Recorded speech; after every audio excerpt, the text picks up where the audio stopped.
Hammaga nihao, Xitoylikka turmushga chiqqanimni sizlarga eslatib qo'yay.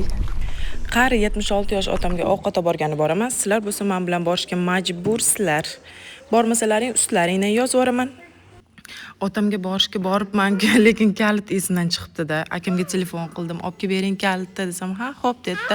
10 minutda olib kelib berdilar kalitni. Даже videoda maqtanib o'tganman sizlarga. Kstati, yarim yo'lda yomg'ir yog'vorsa bo'ladimi? Videoga e'tibor bersalaring, 1 soatda ichida 3 marta havo almashgan.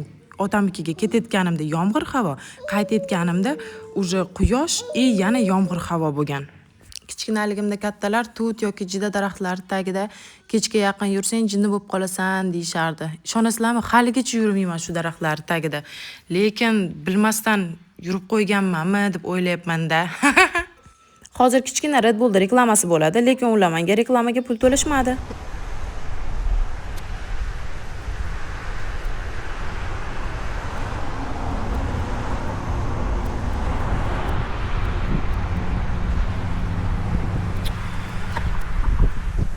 Red Bull menga aloqaga chiqinglar.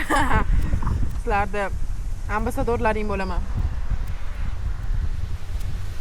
Reklama pauzamiz tugadi, yo'limizni davom ettiramiz. Tabiatga ahamiyat beringlar. Qanaqa chiroyli, prosta dahshat. Aytmoqchi, naushnikimda 2 haftadan beri faqat bitta ashulani eshitib yuribman. Shuni sizlar ham eshitinglar.